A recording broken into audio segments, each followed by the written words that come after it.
ఒకటి ముఖ్యంగా రెండు కూడా స్టేట్కి సంబంధించిందే. ఒక అంశం స్టేట్ కన్సిడర్ చేసి వీలైతే ఒక అంశాన్ని జిల్లా కన్సిడర్ చేస్తే బాగుంటుంది.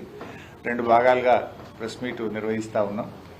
నేను మాట్లాడుతున్న అంశం కూడా ముఖ్యంగా రాష్ట్రంలో దాదాపు 80 లక్షల మంది రైతులకు సంబంధించిన అంశం కనుక దయచేసి ఇది ప్రాపర్గా మంచి కవరేజ్ రావాలి. ప్రభుత్వం మరి రైతుల్ని మోసం చేయాలని చూస్తుంది కనుక మీరు కూడా కొంత న్యాయం చేయాలని నా మొదటి ప్రెస్ కాన్ఫరెన్స్ 2025 సంవత్సరంలో కనుక మీరందరూ కూడా న్యాయం చేయాలని కోరుకుంటున్నాను. సో రేవంత్ రెడ్డి గారు విజయవంతంగా రైతు బంధును ఎగ్గొట్టి రైతు భరోసాకు కోతలు పెట్టడానికి రాత్రింబవళ్లు కష్టపడతా ఉన్నాడు.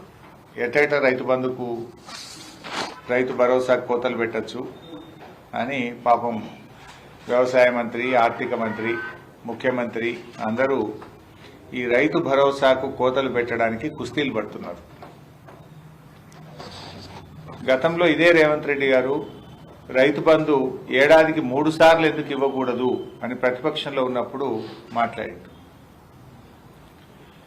ఇవాళ అధికారంలోకి రాగానే రేవంత్ రెడ్డి గారికి కొంచెం మతిమరుపు వచ్చినట్టున్నది. 3 సార్లు ఎందుకు ఇయ్యరు అన్నోడు ఒక్కసారి కూడా రైతు బంధు ఇవ్వడానికి ఆపసోపాలు పడుతున్నాడు, వెనక ముందు అవుతున్నాడు. వానకాలానికి రైతు బంధు ఎగబెట్టిండు, యాసంగికి రైతు భరోసాలో కోతలు పెట్టడానికి కుస్తీలు పడుతుంది.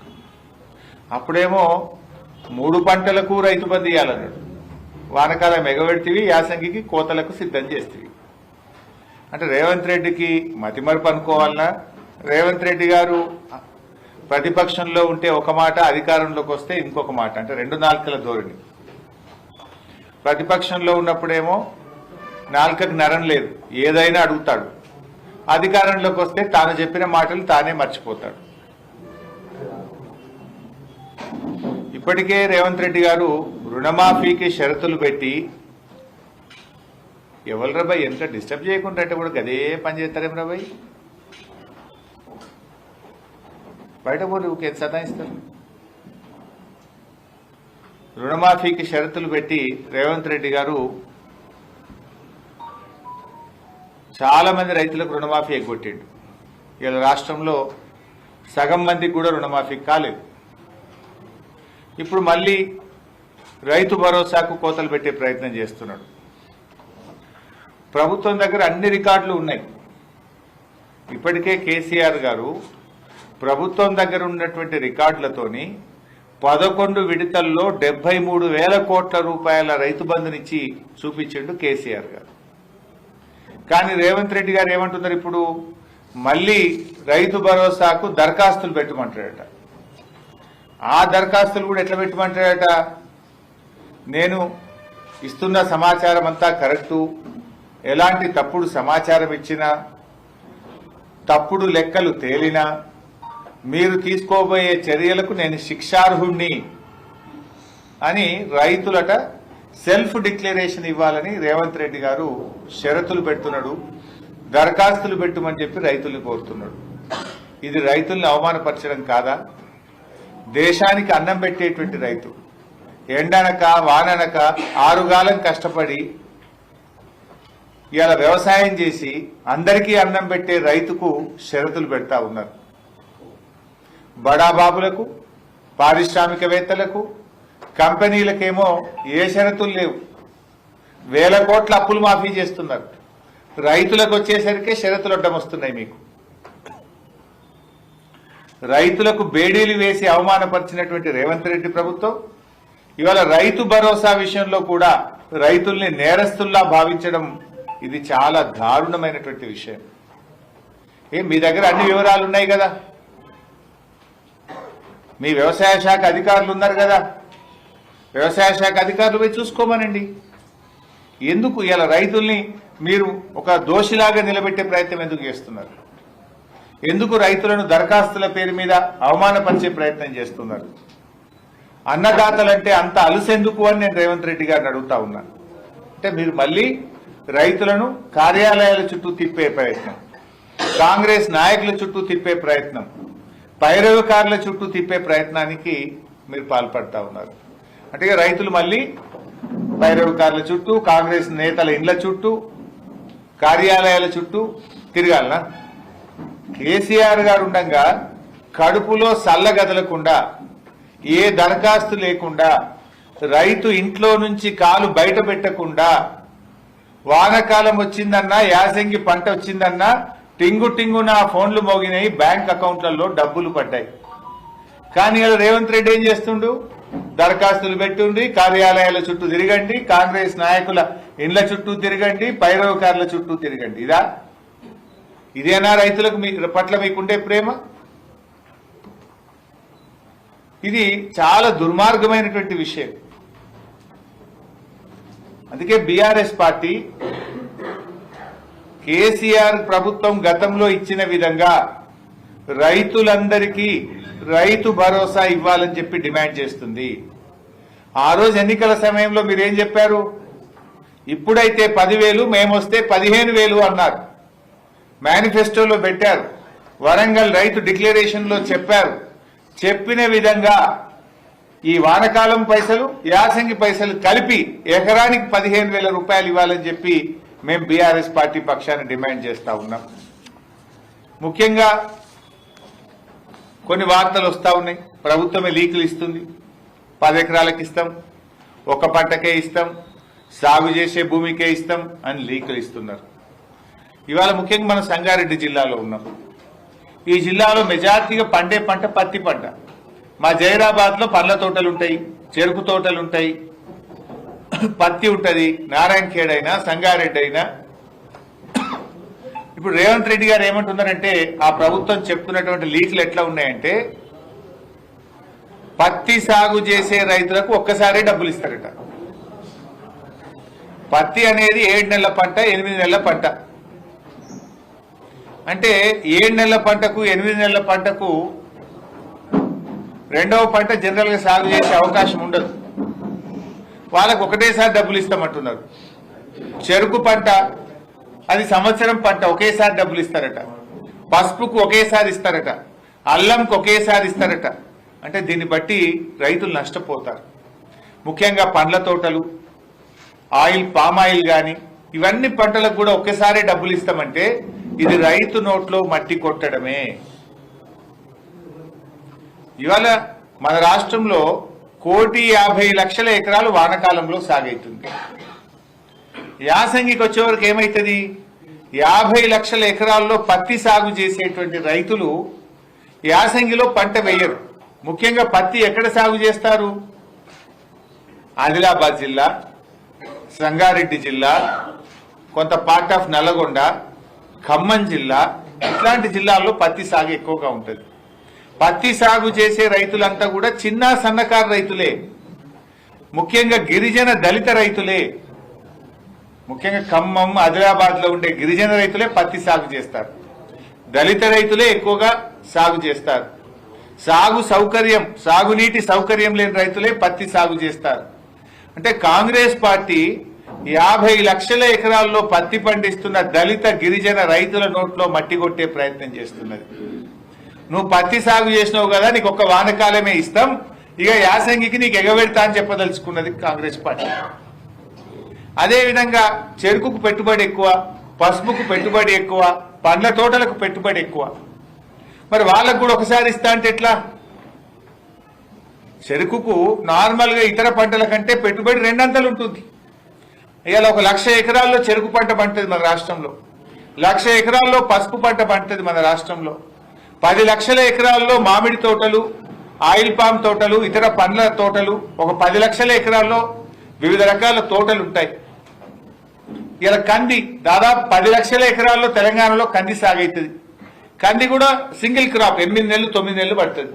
ఇక నువ్వు కంది వేసినావు కదా, నీకు ఒకటేసారి రైతు భరోసా. నువ్వు పత్తి వేసినావు కదా, నీకు ఒకటేసారి రైతు భరోసా. నువ్వు చెరుకు వేసినావు కదా, ఒకటేసారి రైతు భరోసా. నువ్వు పసుపు వేసినావు కదా, నీకు ఒకటేసారి రైతు భరోసా. నువ్వు పండ్ల తోటలు పెట్టినావు కదా, నీకు ఒకటేసారి రైతు భరోసా అని ఇలా రైతుల నోట్లో మట్టి కొట్టే ప్రయత్నం చేస్తా ఉంది. రైతు భరోసా పేరిట కోతలు పెట్టే ప్రయత్నం చేస్తున్నది ఇవాళ కాంగ్రెస్ ప్రభుత్వం. ఇది ఎక్కడ న్యాయం అని అడుగుతా ఉన్నా.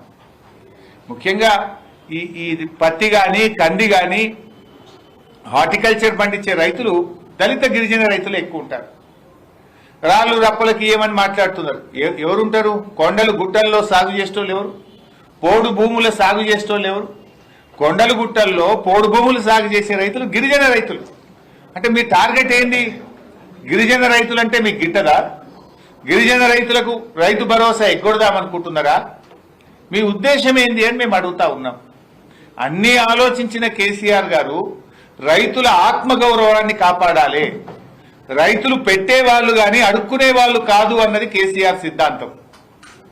రైతులు దేశానికి అన్నం పెట్టేవాళ్ళు, అందరికీ కడుపు నిండా అన్నం పెట్టి ప్రజల్ని బతికించేవాడు రైతు.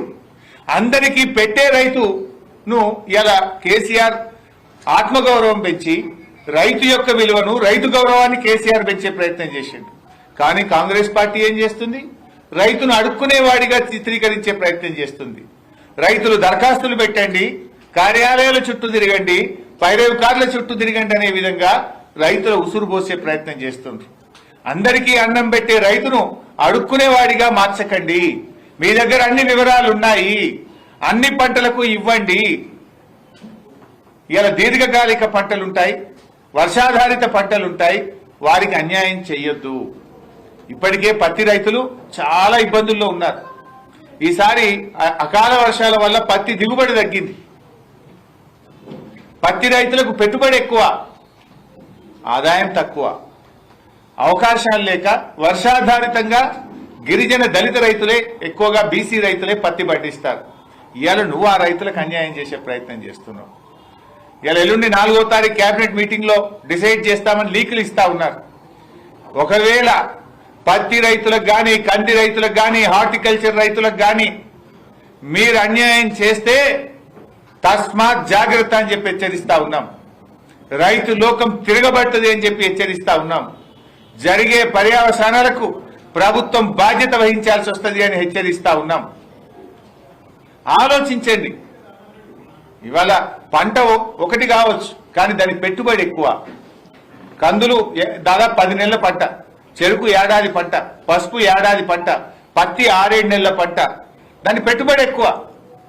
మీరు ఒక పంట అని చెప్పి ఆ రైతులను అన్యాయం చేయొద్దు అని చెప్పి కూడా కాంగ్రెస్ పార్టీని హెచ్చరిస్తా ఉన్నాం. అందరి రైతులకు రైతు బంధు యథావిధిగా ఇవ్వాలని చెప్పి కూడా కోరుతా ఉన్నాం. ఇలా ఏమిచ్చింది కాంగ్రెస్ పార్టీ? ఈ ప్రభుత్వం అధికారంలోకి వచ్చిన తర్వాత కోతలు తప్ప రైతులకు ఇచ్చింది ఏమీ లేదు. మీరు ఒకసారి గమనిస్తే రుణమాఫీ సగం మందికే అయింది. బోనస్ 10 పంటలకు బోనస్ ఇస్తామని మేనిఫెస్టోలో పెట్టింది కాంగ్రెస్ పార్టీ.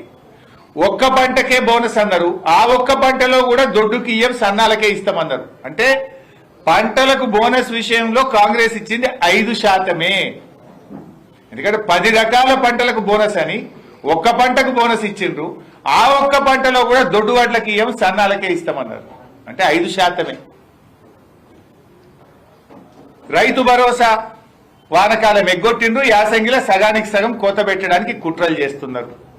పంటల బీమా మేనిఫెస్టోలో పెట్టిండ్రు. అసెంబ్లీలో బడ్జెట్ స్పీచ్ లో చెప్పారు, ఈ సంవత్సరం నుంచి కాంగ్రెస్ పార్టీ పంటల బీమా ప్రారంభిస్తామన్నారు. వానకాలంలోనేమో ఏమైందా పంటల బీమా అంటే యాసంగికి వెళ్ళిస్తామన్నారు. ఇప్పుడు యాసంగి వచ్చింది, పంటల బీమా ఏమైందా అంటే మళ్ళీ వచ్చే సంవత్సరం చూస్తామంటారు. పంటల బీమా గుండు 0. రైతులకు వ్యవసాయ పనిముట్లు ఇస్తాం, అది 0. ఒక్క పనిముట్లు ఈ సంవత్సరం ఇచ్చింది లేదు. పాడి రైతులకు 5 రూపాయల ప్రోత్సాహం అన్నారు, అది గాడిద గుడ్డు పెట్టిండ్రు. అన్ని అవుతాయి. మీరు ఏమిచ్చారు?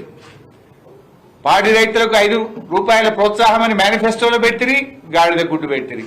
వ్యవసాయ పనిముట్లు ఇస్తామంటారు, గుండు 0 పెట్టిరి. రైతులకు పంటల బీమా అంటారు, దాన్ని 0 పెడితిరి. రైతు భరోసా సగానికి కోత పెట్టే కుట్ర చేయబడితిరి. రుణమాఫీ సగమే చేస్తిరి. బోనస్ చెప్పిన దాంట్లో 5 పైసలు ఇచ్చిండ్రు, 95 పైసలు ఎగబెట్టిండ్రు. 24 గంటల కరెంట్ అన్నారు, 16 గంటలకు మించి కరెంట్ వస్తలేదు. ఇక మరి మీరు ఇచ్చింది ఏంది? మీరు రైతులకు చేసింది ఏంది అని నేను అడుగుతున్నా. ఒక్కటన్నా రైతులకు ఇచ్చిన హామీ మీరు నిలుపుకున్నారా?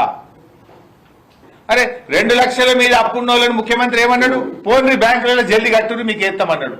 ముఖ్యమంత్రి మాట నమ్మి అప్పులు తెచ్చి 2 రూపాయలు 3 రూపాయల మిత్తికి తెచ్చి బ్యాంకులలో డబ్బులు కడితే ఆ 2 లక్షల పైన ఉన్న రైతులకు ఇవ్వాలటికి రుణమాఫీ అయితలేదు. నేను అడుగుతా ఉన్నా, 2 లక్షల పైన ఉన్నటువంటి రైతులకు ఎప్పుడు రుణమాఫీ చేస్తారో కట్ ఆఫ్ డేట్ పెట్టండి.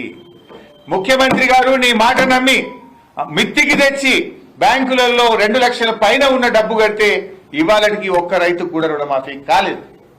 2 లక్షల లోపున్నోళ్ళు కూడా చాలా మంది అలా ఇబ్బందుల్లో ఉన్నారు. ఇంకా చాలా మందికి రుణమాఫీ కాలేదు. మిత్తిల మీద పడ్డాయి. నువ్వు డిసెంబర్ 7 తారీఖు దాకానే మిత్తి మీ లెక్క పెట్టినావు. ఏడాది ఆలస్యంగా రుణమాఫీ చేసి ఏడాది మిత్తిలు రైతులతో కట్టించినావు. నువ్వు ఇవాళ రుణమాఫీ ఆలస్యం చేసింది నువ్వు. ఏ రోజు రుణమాఫీ చేస్తే ఆ రోజు దాకా మిత్తి కట్టిస్తావా? డిసెంబర్ 7 తారీఖుకే లెక్క పెడతావా? డిసెంబర్ 7, 2023 నాటికే లాస్ట్ అంటే మరి 6 నెలలు ఏడాది మిత్తిలు ఇవాళ రైతుల మీద పడతా ఉన్నాయి. ప్రతి రైతు 20,000, 30,000 ఈ రుణమాఫీ విషయంలో రైతుల మీద భారం పడతా ఉంది.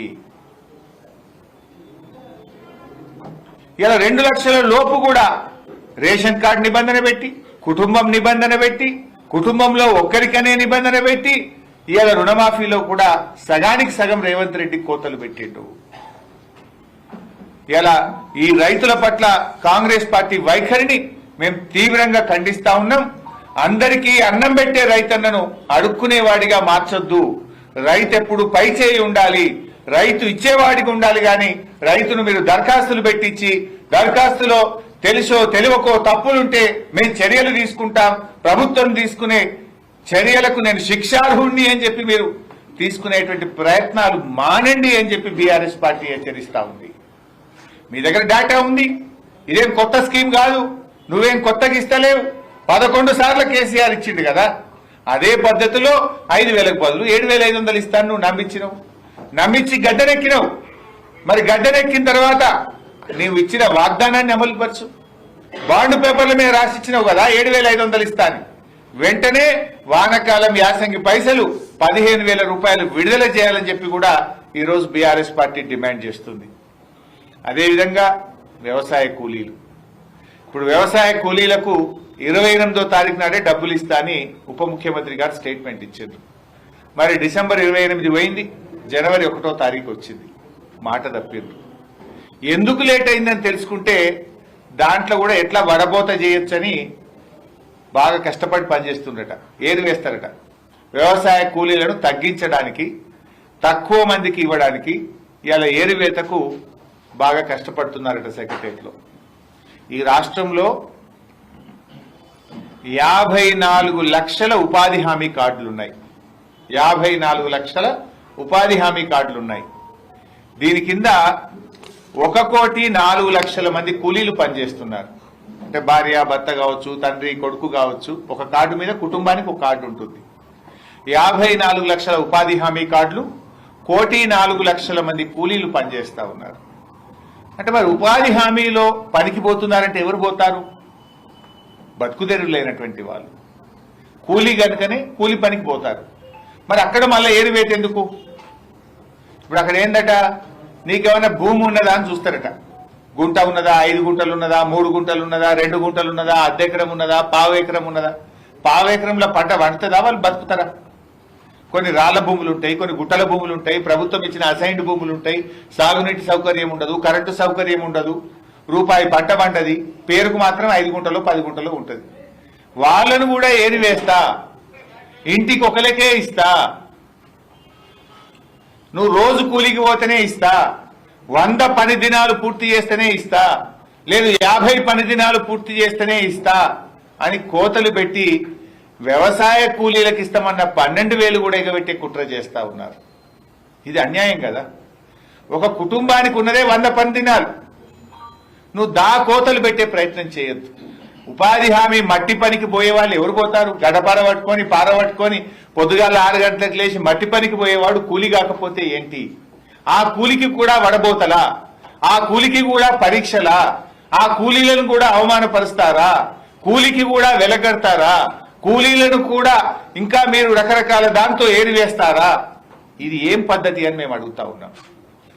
ఎలాంటి షరతులు లేకుండా ఉపాధి హామీలో మట్టి పనికి పోతున్న 1,04,00,000 మందికి వ్యవసాయ కూలీలకు మీరు మేనిఫెస్టోలో చెప్పిన ప్రకారంగా ఇచ్చిన మాట ప్రకారంగా సంవత్సరానికి 12,000 రూపాయలు బేషరతుగా ఇవ్వాలని బీఆర్ఎస్ పార్టీ డిమాండ్ చేస్తుంది. 5 గుంటలో 10 గుంటలో అద్దెక్రమం కాదు, వాళ్ళు కుటుంబానికి ఆ భూమి ఎంతకు కూడా సరిపోదు. ఎకరం లోపు ఉన్న వాళ్ళందరినీ కూడా వ్యవసాయ కూలీలుగా పరిగణించండి. వారందరికీ కూడా వారికి ప్రభుత్వం ఇస్తామన్న 12,000 రూపాయల ఆర్థిక సహాయాన్ని అందించాలని చెప్పి కూడా బీఆర్ఎస్ పార్టీ డిమాండ్ చేస్తుంది. ముఖ్యంగా ఉపాధి హామీ కార్యక్రమాన్ని కూడా కాంగ్రెస్ ప్రభుత్వం నిర్వీర్యం చేస్తూ ఉంది. ఉపాధి హామీలో కేంద్ర ప్రభుత్వం నుంచి మే నెలలో డబ్బులు వచ్చాయి. మే నెలలో వచ్చిన డబ్బులు ఇప్పటికీ కూడా రిలీజ్ చేయట్లేదు. ఆల్మోస్ట్ 7 నెలలు 8 నెలలు అయింది. 858 కోట్ల రూపాయల ఉపాధి హామీ పనులను ప్రభుత్వం దారి మళ్లించింది. 858 కోట్ల ఉపాధి హామీ డబ్బులు కేంద్ర ప్రభుత్వం నుంచి మే నెలలో వస్తే ఇప్పటిదాకా కూడా పనిచేసిన కూలీలకు కానీ ఆ పని చేసినటువంటి వ్యక్తులకు కానీ ఇవ్వకుండా డబ్బులను కాంట్రాక్టర్లకు, బడా కాంట్రాక్టర్లకు చెల్లించింది. పర్సెంటేజ్లకు బిల్లులు ఇస్తున్నారు. పేదవాళ్లకో ఈ పేద కూలీలకో ఉపాధి హామీ మెటీరియల్ కాంపోనెంట్ లో పనిచేసిన వారికి మాత్రం డబ్బులు ఇవ్వడం లేదు. దాని రూల్ ఏంది? 3 నెలలు దాటితే ఇంట్రెస్ట్ కట్టాలి రాష్ట్ర ప్రభుత్వం. కేంద్ర ప్రభుత్వం డబ్బులు ఇచ్చిన 3 నెలల్లోగా చెల్లించకపోతే రాష్ట్ర ప్రభుత్వం వడ్డీతో సహా కేంద్ర ప్రభుత్వానికి తిరిగి కట్టాల్సి ఉంటుంది. అంటే ఏంది మీరు నియమ నిబంధనలు లేవా? 3 నెలలు కాదు 7 నెలలు 8 నెలలైనా ఎందుకు ఉపాధి హామీ డబ్బులు చెల్లిస్తలేరు అని నేను అడుగుతా ఉన్నాను. రాష్ట్రం నష్టపోతుంది కదా. ఇప్పటికే కేంద్ర ప్రభుత్వం స్పర్శ్ అనేటువంటి కొత్త కార్యక్రమం దేశంలో 7 రాష్ట్రాల్లో తెస్తున్నారు. అందులో తెలంగాణ కూడా ఉన్నది. అంటే రాష్ట్రానికి డబ్బులు ఇయ్యరు, వాళ్ళు డైరెక్ట్ పనిచేసేటోళ్ళకే కేంద్ర ప్రభుత్వం ఇస్తుంది. మీరు ఇట్లా చేస్తున్నానే వాడు బంద్ పెట్టిండు. రాష్ట్ర ప్రభుత్వం వాటా చారణ నువ్వు కడితే బారణ వాళ్ళు రిలీజ్ చేస్తారు. డైరెక్ట్ పనిచేసిన వాళ్ళకి పోతాయి. ఈ రాష్ట్ర గవర్నమెంట్ ఖజానాలకు వస్తే 7 నెలలు 8 నెలలు మీరు ఇస్తలేరని, పనులు కుంటుపడుతున్నాయని, ఉపాధి హామీ లక్ష్యం నెరవేర్తలేదని కేంద్రం ఇప్పుడు కొత్త నిర్ణయం తీసుకుంటుంది. స్పర్శలో తెలంగాణ కూడా పెట్టింది. ఇప్పుడు మేము డిమాండ్ చేస్తున్నాం, తక్షణమే ఉపాధి హామీలో చేసిన పనులకు కేంద్ర ప్రభుత్వం ఇచ్చిన 858 కోట్లు విడుదల చేయాలని బీఆర్ఎస్ పార్టీ ఈరోజు డిమాండ్ చేస్తా ఉంది. థ్యాంక్ యూ మిత్రులారా. ఇక మన జిల్లాకు వద్దాం, సంగారెడ్డి జిల్లాకు. ఇకపోతే రాష్ట్రంలో మీరందరూ కూడా చూస్తా ఉన్నారు ఏం జరుగుతూ ఉందో. ఇందులో కూడా కొన్ని ఇంపార్టెంట్ పాయింట్స్ ఉన్నాయి. రాష్ట్రానికి మొత్తానికి సంబంధించిందే. నిఘా వ్యవస్థ అనేది చాలా చాలా ముఖ్యమైనటువంటిది. వెనుకట రాజులైనా, మన దేశ ప్రభుత్వమైనా, రాష్ట్ర ప్రభుత్వమైనా ఈ దేశం యొక్క అంతర్గత భద్రత, శాంతి భద్రతలు అనేటువంటి దాన్ని అత్యంత ప్రాధాన్యతగా ఏ ప్రభుత్వమైనా కూడా చేస్తుంది. ఎందుకంటే ఒక జిల్లాలోనైనా ఒక రాష్ట్రంలో ఎవరైనా పెట్టుబడులు పెట్టాలంటే నేషనల్ క్రైమ్ బ్యూరో వెళ్ళి చూస్తారు. క్రైమ్ రేట్ ఎంతున్నది, క్రైమ్ జరిగితే ఎంతమందిని వీళ్ళు పట్టుకుంటున్నారు, ఎన్ని మర్డర్లు అవుతున్నాయి, ఎన్ని రేప్ కేసులు అవుతున్నాయి, ఈ రాష్ట్రంలో పెట్టుబడులు పెట్టచ్చా పెట్టరాదా అని ఎవరైనా చూసుకొని ఇతర దేశాల వాళ్ళు కానీ ఇతర రాష్ట్రాల వాళ్ళైనా పెట్టుబడి పెట్టేటప్పుడు చూసుకుంటారు. బాధ కలిగే అంశం ఏంటంటే తెలంగాణ ఇప్పుడు ఎల్లో జోన్లకు పోయింది. ఇక కొద్దిగా అయితే రెడ్ జోన్లకు పోయేటట్టుంది. కేసీఆర్ ఉన్న 10 ఏళ్లలో ఎప్పుడు ఎల్లో జోన్కు పోలే పైసా. We're in green zone. KCR గారి 10 ఏళ్లలో తెలంగాణ ఎప్పుడు గ్రీన్ జోన్లోనే ఉన్నది. కానీ రేవంత్ రెడ్డి వచ్చిన ఏడాది కాలంలో ఎల్లో జోన్కు పోయింది. ఇప్పుడు రెడ్కు బార్డర్లు ఉన్నది. 4 రోజులైతే రెడ్ జోన్లో పెట్టేట్టున్నది. దక్షిణ భారతదేశంలో ఎల్లో జోన్లో ఉన్న ఒకే ఒక్క రాష్ట్రం తెలంగాణ రాష్ట్రం. బాంబే తర్వాత, బాంబే ఎల్లో జోన్లు ఉన్నది, ఇవాళ తెలంగాణ కూడా ఎల్లో జోన్లకు పోయింది. రాష్ట్రంలో క్రైమ్ రేట్ 23% పెరిగింది. పోయిన సంవత్సరానికంటే తెలంగాణ రాష్ట్రంలో క్రైమ్ రేట్ 23% పెరిగింది. రేప్ కేసులు 29% పెరిగినాయి. దళిత గిరిజనుల మీద రేప్ కేసులు 12% పెరిగినాయి ఈ రాష్ట్రంలో. ఎటుపోతుంది ఈ రాష్ట్రం? పోలీసులు మంచి పోలీసులు, తెలంగాణ పోలీసులు the best police in the country. ఒకప్పుడు గుజరాత్ వాళ్ళు, మహారాష్ట్ర వాళ్ళు తెలంగాణకు వచ్చి నేర్చుకుందరు. క్రైమ్ డిటెక్షన్ రేషియో మీ తెలంగాణలో చాలా బాగుంది, అసలు ఎందుకు ఇంత ఫాస్ట్గా మీరు దొంగల్ని పట్టుకుంటున్నారు, ఎట్లా పట్టుకుంటున్నారు అని మహారాష్ట్ర, కర్ణాటక, గుజరాత్ లాంటి రాష్ట్రం వాళ్ళు తెలంగాణకు వచ్చి నేర్చుకొని పోయింది. కానీ ఇవాళ ఏమైపోయింది? ఏడాది లోపలనే ఎందుకు ఇంత ఆగమవుతున్నది? మరి అదే పోలీసులు కదా, తెలంగాణ పోలీసులు దేశానికి ఆదర్శంగా ఉన్న పోలీసులను ఇవాళ రేవంత్ రెడ్డి గారి ప్రభుత్వం వాళ్ళని ఇతర అవసరాలకు వాడి, రాజకీయ కక్షల కోసం వాడి తెలంగాణ ప్రతిష్టను మంటగలుపుతున్నాడు. తెలంగాణ పోలీసుల ఆత్మ గౌరవాన్ని దెబ్బతీస్తున్నాడు ఇవాళ రేవంత్ రెడ్డి గారు.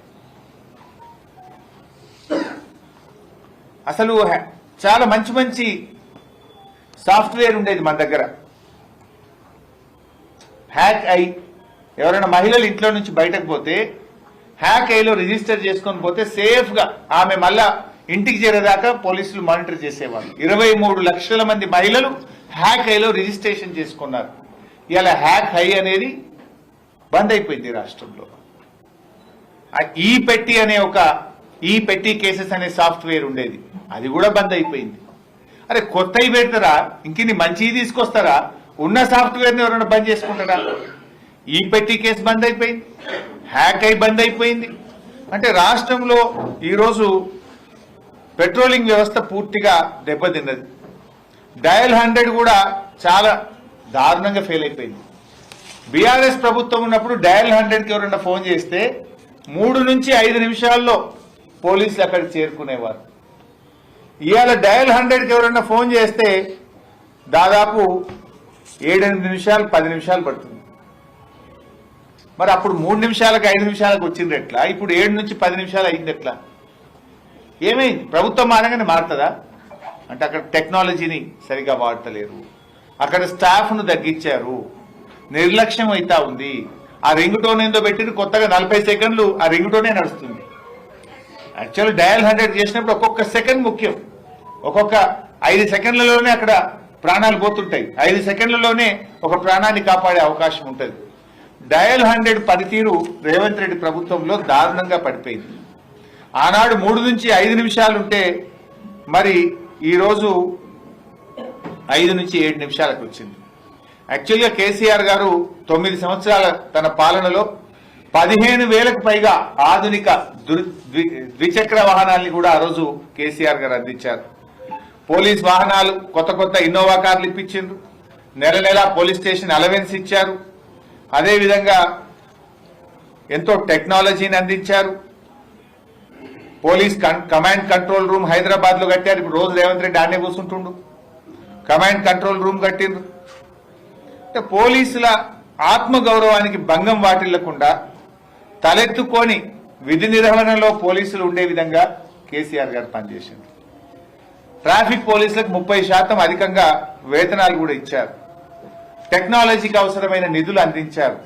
కానీ ఈరోజు చూస్తే చాలా దారుణమైనటువంటి పరిస్థితిని ఇవాళ పోలీసులు ఎదుర్కొంటున్నటువంటి పరిస్థితి కనబడతా ఉంది. క్రైమ్ డిటెక్షన్ రేషియో బీహార్ కంటే దారుణమైపోయింది తెలంగాణ. బీహార్ కంటే దారుణం. బీహార్ అంటేనే అందరూ దేశంలో లాస్ట్ అనుకుంటారు. కానీ రేవంత్ రెడ్డి ఏడాది పాలనలో క్రైమ్ డిటెక్షన్ రేషియోలో బీహార్ కంటే కూడా తెలంగాణ వెనుకబడిపోయింది. ఇట్లా ఉంటే ఎవడన్నా కంపెనీ వాడు వస్తాడా? ఇక తెలంగాణకు పెట్టుబడులు పెడతారా? ఇలా ఎందుకంటే హోంమంత్రిగా కూడా ముఖ్యమంత్రి ఉన్నాడు. ఏమనంటే తెలంగాణ పోలీస్ లోగో మార్చినాం. లోగోలు మారిస్తే ఏమొస్తుంది? తెలంగాణ బతుకుదెరువు మారుస్తా అని చెప్పిన రేవంత్ రెడ్డి తెలంగాణ తల్లిని మారుస్తా, పోలీస్ లోగోను మారుస్తా, తెలంగాణ సింబల్ మారుస్తా, ఇంకేందో మారుస్తా అంటాడు. ఇవి మార్చుడు తప్ప నువ్వు మార్చిందేంది? నువ్వు చెప్పిందేమో తెలంగాణ ప్రజల జీవితాల్లో కొత్త వెలుతురు తెస్తా, బతుకు తెరువు మారుస్తా అన్నావు. కానీ నువ్వు మారుస్తున్నదేమో టీజీని టీఎస్ ను టీజీ చేస్తా, తెలంగాణ తల్లిని మారుస్తా, తెలంగాణ పోలీస్ లోగో మారుస్తా, తెలంగాణ రాష్ట్ర సింబల్ మారుస్తా. దీంతో ప్రజల జీవితాలు మారుతాయా? ప్రజల బతుకు తెరువులు మారుస్తా అని చెప్పినావు కదా నువ్వు చేస్తున్నదేంటి? పోలీసు లోగోలు మార్చుడు కాదు, పోలీసులకు అవసరమైన సాంకేతికతను అందించు, పోలీసులకు అవసరమైన నిధులు అందించు, పోలీసులను వాళ్ళ పని వాళ్ళని చేసుకొని పోలీసులు ఎంతసేపు ప్రతిపక్షముల మీద కేసులు పెట్టు, సోషల్ మీడియాలో పోస్ట్ పెట్టిండు, వాని లోపలై వీని లోపలై ఈ పనులు కాదు కదా పోలీసులు చేయాల్సింది. ఇవాళ సంగారెడ్డి జిల్లా కూడా చెప్పాలి. నేను దానికి పోయే ముందు రాష్ట్రంలో అనేక సమస్యలు వచ్చినాయి. ఇవాళ రేవంత్ రెడ్డి గారు వచ్చిన తర్వాత రాష్ట్రంలో పోలీసులు ఇబ్బంది పడతా ఉన్నారు. ఇంతకుముందు టీఏ ప్రతి పోలీస్ కానిస్టేబుల్ కానీ, ఎస్ఐ కానీ, ఏఎస్ఐ కానీ, హెడ్ కానిస్టేబుల్ కానీ కేసీఆర్ ప్రభుత్వం నెలకు 15 రోజుల టీఏ ఇచ్చింది. రేవంత్ రెడ్డి వచ్చినాక దాన్ని 7 రోజులకు తగ్గించాడు. పరిశాన్ ఉన్నారు పోలీసులు పాపం. 15 రోజులు 7 రోజులకు తగ్గించాడు. सरेंडर लीव पैसలు 3 किस्तिल पेंडिंग ఉన్నాయి. संगारेड्डी में कोई कांस्टेबल को पूछो, आप स्टेट में कोई जिला में जाके पूछो, 3 सरेंडर लीवल पेंडिंग ఉన్నాయి. 3 क्वार्टर्ల सरेंडर लीवल పోలీసులే విడుదలైతలేవు. స్టేషన్ అలవెన్స్ ఇంతకుముందు కేసీఆర్ గారు ఉండగా కాయిదాలు వంకస్కనుడు, అదేందో టైపిస్ట్ ప్రింటింగ్ మిషన్ పనిచేయలేదు అన్నట్టుంటుండే. ప్రతి పోలీస్ స్టేషన్ కు 50,000 రూపాయలు ఇచ్చిండు కేసీఆర్. హైదరాబాద్ లో అయితే 75,000 ఇచ్చి అరే మీ కాయిదాలు మీరు కొనుక్కోండి, ఎవరైనా పోలీస్ స్టేషన్ కి వస్తే మంచినీళ్ళు తాగిపోయండి, ఛాయ్ తాగిపోయండి అని కేసీఆర్ గారు పోలీసుల గౌరవం, పోలీసుల ప్రతిష్ట పెంచాడు. ఇప్పుడు అవి కూడా విడుదలైతలు. స్టేషన్ అలవెన్స్ విడుదల చేయాలంటే కూడా పైరవి చేయాలి సెక్రటరియట్ లో పోయి. ఎవరైనా సిఐ పైరవి చేస్తానో లేకపోతే ఆ పర్సెంటేజ్ ఇస్తే ఆ పోలీస్ స్టేషన్కి వస్తున్నాయి, మిగతా పోలీస్ స్టేషన్లకు వస్తలేవు. ఇప్పుడు మళ్ళీ పాత పద్ధతి, ఎవరైనా దొంగలు రౌడీ షీటర్లు ఉంటే ఆ రౌడీ షీటర్ అరే భయ్య మా ప్రింటర్ పని చేస్తలేదు కొనుక్కరా, అరే భయ్ మా అదేదో కాగిత వైట్ పేపర్లు అయిపోయినాయి కొనుక్కరా, గాడికి వచ్చింది మళ్ళా పాత పద్ధతికి వచ్చింది కథ. ఎందుకు విడుదల చేస్తలేరు అని నేను అడుగుతా ఉన్నా. పాపం ఆరోగ్య భద్రత నెలకు 300 కట్టాడు ప్రతి పోలీస్ కానిస్టేబుల్. ఆయన కుటుంబ సభ్యులకు తల్లిదండ్రులకు అనారోగ్యం అయితే ఆరోగ్య భద్రత కార్డు ఉంటే భరోసా ఉండేది, ఏ రోగం వచ్చినా కూడా మంచి వైద్యం చేయించుకొని వద్దురు. కానీ ఇప్పుడు ఆరోగ్య భద్రత ఆరోగ్యశ్రీ కంటే అధ్వానం అయిపోయింది. పోలీసులకు ఉన్న ఆరోగ్య భద్రత కార్డు ఆరోగ్యశ్రీ కంటే అధ్వానం అయిపోయింది. అది పట్టుకొని పోతే బెడ్స్ ఖాళీ లేవని అదే కొడుతున్నాడు దవాఖానలో. నేను అడుగుతున్నా రేవంత్ రెడ్డి గారిని, ఈ ఏడాది కాలంలో ఆరోగ్య భద్రత కింద ఎంతమంది సిబ్బందికి ట్రీట్మెంట్ ఇచ్చారు, ఏ ఆసుపత్రుల్లో ఇచ్చారు, ఎంత డబ్బు కట్టారో వైట్ పేపర్ విడుదల చేయండి. చేయరు మీరు. పాపం ఇలా ఆరోగ్య భద్రత కార్డులు పనిచేయక కుటుంబ సభ్యులు వాళ్ళ ఆరోగ్యం దెబ్బతింటే అప్పుల పాలవుతున్నారు మా పోలీసులు. రిటైర్ అయిన పోలీస్ కానిస్టేబుళ్లకు ఎస్ఐలకు కూడా పైసలు వస్తలేవు. వాళ్ళు దాచుకున్న ఆరోగ్య భద్రతలో కొన్ని డబ్బులు సేవింగ్స్ ఉంటాయి, వాళ్ళ సొంత డబ్బులు జీతంలో కట్ అయితే పిల్లల చదువులకో ఇంటి లోనుకో తెచ్చుకుంటారు. ఆ డబ్బులు కూడా విడుదలైతలేవు. ఇవ్వాలి హోంగార్డులకు పర్మనెంట్ చేస్తా, మీకు జాబ్ సెక్యూరిటీ ఇస్తా, మీకు బేసిక్ పే ఇస్తా అని రేవంత్ రెడ్డి హోంగార్డులకు మాట ఇచ్చిండు, మేనిఫెస్టోలో పెట్టిండ్రు. ఇవాళ హోంగార్డులకు చెప్పిన మాట అమలైతలేదు, బేసిక్ పే వస్తలేదు, 1వ తారీఖు జీతం అంతకంటే వస్తలేదు. హోంగార్డుల జీతం 20 తారీఖు, 10 తారీఖు, 15 తారీఖు వస్తున్నది. హోంగార్డులకు పెంచుతున్న జీతం ఇంతవరకు పెంచలేదు. ఏక్ పోలీసింగ్ అన్నాడు. అరే అందరికి ఒకటే ఉండాలి కదా, సమాన పనికి సమాన వేతనం. నేను హెడ్ కానిస్టేబుల్ కుటుంబంలోకి వచ్చిన, మా అన్న కానిస్టేబుల్ ఉండే, నాకు పోలీసు వాళ్ళ కష్టాలు తెలుసు, నేను ఏక్ పోలీసింగ్ తెస్తా అని రేవంత్ రెడ్డి మాట్లాడాడు. పాపం తెలంగాణ స్పెషల్ పోలీసులు టీజీఎస్పీ పోలీసులు ఏమైంది ఏక్ పోలీసింగ్, మాకు ఏక్ పోలీసింగ్ పద్ధతి తెస్తా అన్నావు కదా రేవంత్ రెడ్డి గారు, తెమ్మంటే 10 మందిని ఉద్యోగాల నుంచి డిస్మిస్ చేసిండు, 39 మందిని సస్పెండ్ చేసిండు. నువ్వు ఇచ్చిన మాటనే కదా వాళ్ళు అడిగింది, వాళ్ళు ఏమైనా తప్పు అడిగిందా? ఏమైంది ఏక్ పోలీసింగ్ అని నేను అడుగుతా ఉన్న పోలీసుల పక్షాన. నువ్వు ఎన్నికల్లో ఇచ్చిన హామీ అమలు చేయమని అడిగితే ఉద్యోగాల నుంచి తీసేస్తావా? బీఆర్ఎస్ పార్టీ పక్షాన్ని డిమాండ్ చేస్తున్నాం. డిస్మిస్ చేసిన 10 మంది టీజీఎస్పీ పోలీసులను తిరిగి ఉద్యోగాల్లోకి తీసుకోవాలి.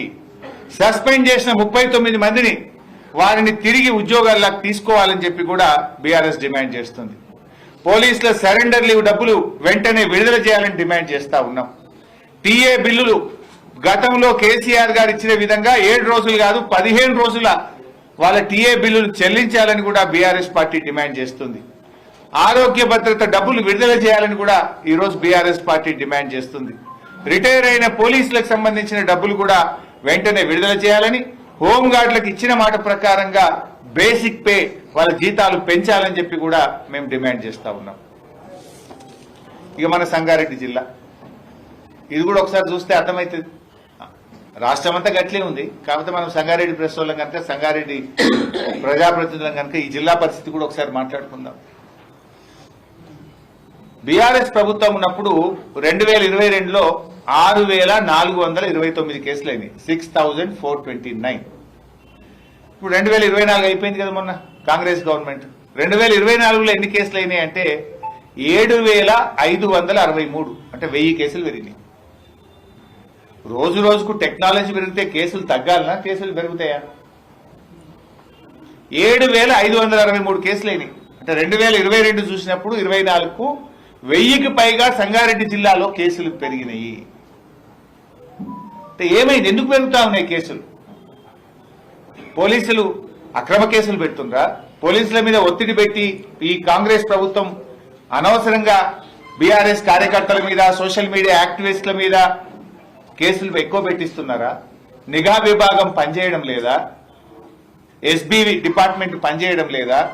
ముందస్తు చర్యలు తీసుకోవడంలో ఫెయిల్ అవుతున్నామా? కారణం ఏంది అని నేను అడుగుతా ఉన్నా. ఇలా సంగారెడ్డి జిల్లాలో అత్యాచారాలు 31% పెరిగినాయి పైసా.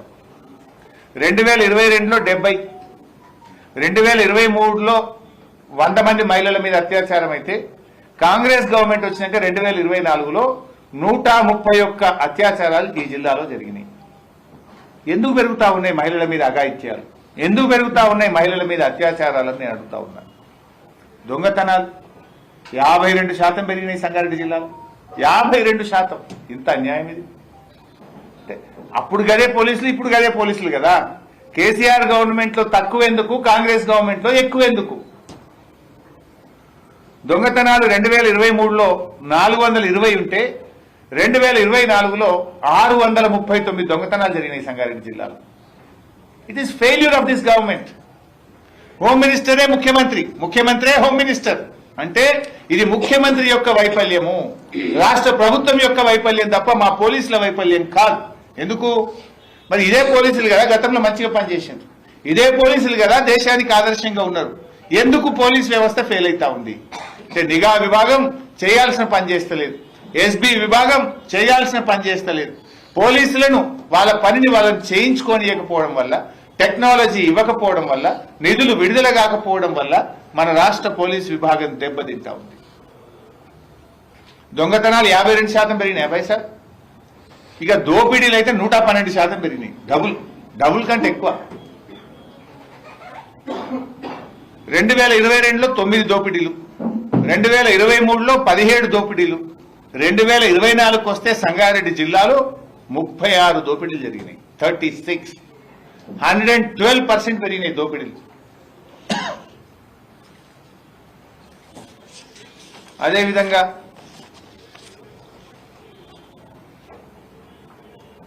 గంజాయి కేసులు 2023లో 11 గంజాయి కేసులుంటే 2024లో 34 గంజాయి కేసులు అయినాయి. అంటే రేవంత్ రెడ్డి వచ్చినాక గంజాయి విచ్చలవిడైపోయింది రాష్ట్రంలో. ఎక్కడ పట్టి అక్కడ గంజాయి దొరుకుతున్నది. గుడుంబ గంజాయి అడ్డాలైపోయినాయి. దాంతో ప్రజల ఆరోగ్యం దెబ్బతింటున్నది. ఇవాళ 2023లో 11 కేసులు పోయి 2024లో సంగారెడ్డి జిల్లాలో 34 గంజాయి కేసులు అయినాయి. కేసీఆర్ ప్రభుత్వం ఉన్నప్పుడు గంజాయిని నివారించింది, నిఘా పెంచింది. కానీ కాంగ్రెస్ వచ్చినాక గంజాయిని పెంచి పోషిస్తున్నది. ఇది నేను చెప్తున్న లెక్క కాదు, మీ ఎస్పీ గారు చెప్పిన లెక్కలే, మీ ఎస్పీ ప్రెస్ మీట్ పెట్టిన లెక్కలే నేను చెప్తున్నా. నేనేమి నా సొంత కవిత్వం చెప్తలేను. పోయిన సంవత్సరం లెక్క, ఈ సంవత్సరం లెక్క తీసి మీ ముందు పెడతా ఉన్నాను. సైబర్ క్రైమ్లు సంగారెడ్డి జిల్లాలో 2022లో 217 సైబర్ క్రైమ్లు, 23లో 323 సైబర్ క్రైమ్లు, 2024కు వస్తే 793 సైబర్ క్రైమ్లు అయినాయి. అంటే డబుల్ ట్రిబుల్ అయిపోయినాయి సైబర్ క్రైమ్స్. అప్పుడేమో సైబర్ కంట్రోల్ వింగ్ ఉంటుండే కేసీఆర్ గారు ప్రభుత్వం ఉన్నప్పుడు. ఎప్పటికప్పుడు ప్రజల్లో అవగాహన కల్పించిన 1930 గురించి స్కూళ్లలో, కాలేజీల్లో, కాలనీల్లో రెగ్యులర్గా చేసేవాళ్ళం. ఇప్పుడు ఆ పరిస్థితే లేదు.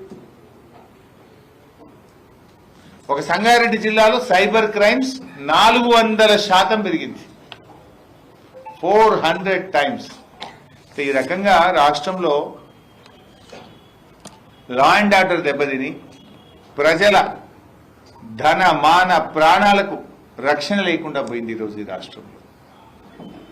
ఆ రోజు బీఆర్ఎస్ ప్రభుత్వం ఉంటే ఒక భరోసా, ఒక నమ్మకం, షీ టీమ్స్ పెట్టి మహిళలకు రక్షణ కల్పించాం.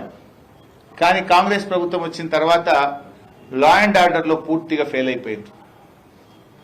ఇవి మన कम्युनल राइट्स इसके पहले कभी भी नहीं हुआ. 1 साल में 10 कम्युनल राइट्स हो गए तेलंगाना में. अपने जिला दौलताबाद में भी हुआ, यहाँ पर कम्युनल राइट, संगारेड्डी जिले में भी कम्युनल राइट हुआ, बासरा में हुआ, वनपर्ती में हुआ, जयनूर में हुआ. मुझे ये समझ में नहीं आता, परसों वीडियो फुटेज जो चाहे रिलीज कर रहा, वहां पर संध्या थिएटर का वीडियो फुटेज रिलीज करे, असेंबली में एक तरफ हमारा वीडियो फुटेज रिलीज करे, फिर जयनूर का फोटो वीडियो का क्यों नहीं रिलीज करते, मैं पूछना चाहता हूं. वो भी रिलीज करो ना, मालूम होता. तो ఈ రకంగా కమ్యూనల్ రైట్స్ కూడా పెరిగినాయి రాష్ట్రంలో, మత కలహాలు కూడా పెరిగి ఇవాళ ప్రజలు టెన్షన్లో ఉన్నటువంటి పరిస్థితి కలిగింది. మొత్తంగా ఈ ప్రభుత్వం ప్రజలకు శాంతి భద్రతల్ని అందించడంలో, లా అండ్ ఆర్డర్ మెయింటైన్ చేయడంలో పూర్తిగా ఈ ప్రభుత్వం ఫెయిల్ అయిపోయింది.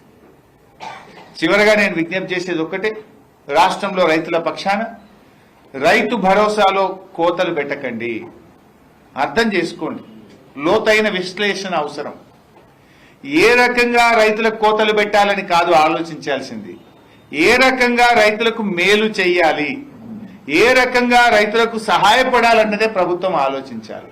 నువ్వు పత్తి వేసుకున్నావు కనుక నీకు ఎగబెడతా, నువ్వు చెరుకేసినావు ఎగబెడతా, నువ్వు కందేసినావు ఎగబెడతా, నువ్వు హార్టికల్చర్ పండ్ల తోటలు పెట్టినావు నీకు ఎగబెడతా, ఇది కాదు.